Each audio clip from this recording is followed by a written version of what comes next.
Monsieur le Président, Mesdames, Messieurs, chers collègues,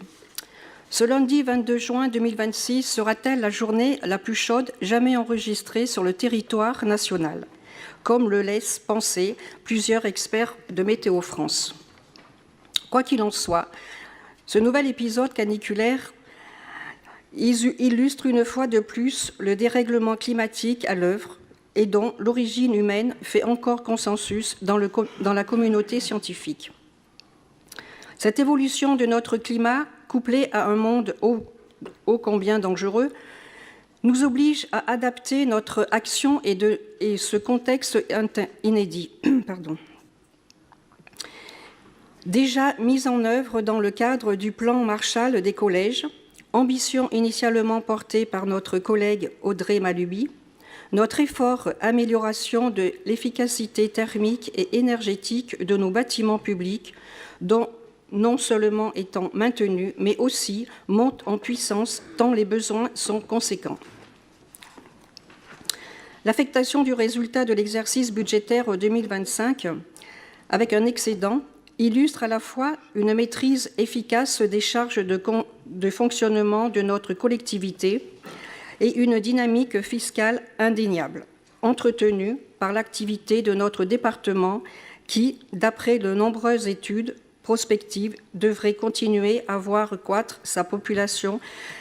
dans les décennies qui viennent, à l'inverse de l'ensemble des autres départements du Massif central, où les perspectives d'évolution démographique sont beaucoup moins optimistes.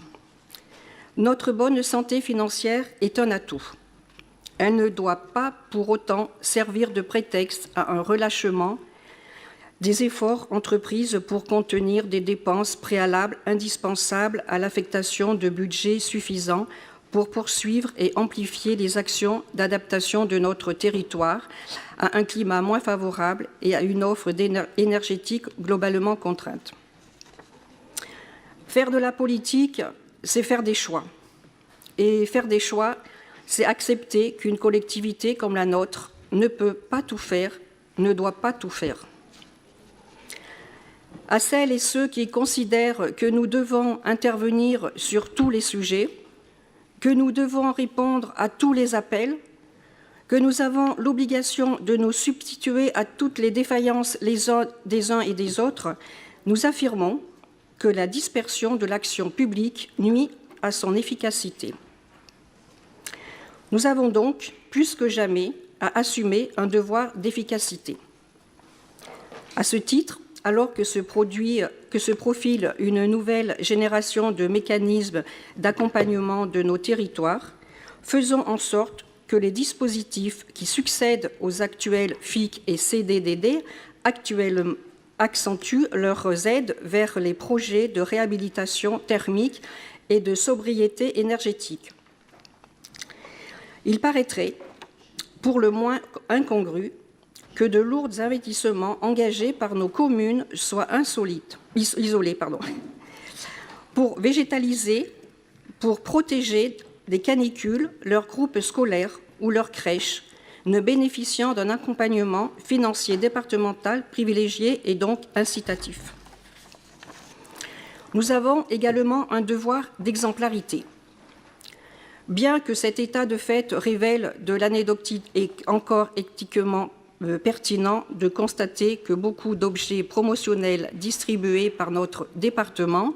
à l'occasion d'initiatives festives, sportives ou culturelles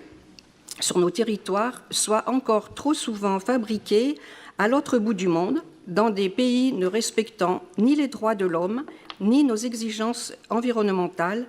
ni aucune règle commerciale, pour être ensuite acheminés vers nos vieux pays d'Europe, aux côtés des multiples articles de chaîne ou tenues. N'est-ce pas, dans le contexte actuel, notre devoir d'élus conscients des enjeux de notre temps de privilégier les approvisionnements responsables auprès d'entreprises en phase avec nos exigences sociales et environnementales, même si ce choix, dont nous contraint à disposer le moins de références à distribuer auprès de nos partenaires dans le cadre de la DALD. Ces initiatives ne changeront bien évidemment pas la face du monde. Mais elles contribueront à redonner un tant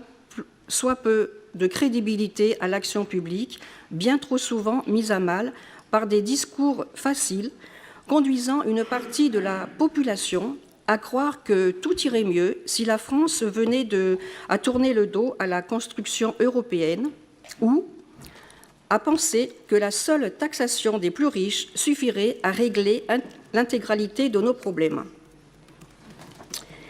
C'est enfin dans cette ambiance tropicale que nous avons le plaisir d'accueillir dans notre Assemblée Madame Amélie Fouet-Robert, conseillère départementale du canton de Billon, appelée à siéger parmi nous suite au départ de Jocelyne Glace-Legard. Bienvenue au sein de notre collectivité, au sein de notre beau département du Puy-de-Dôme.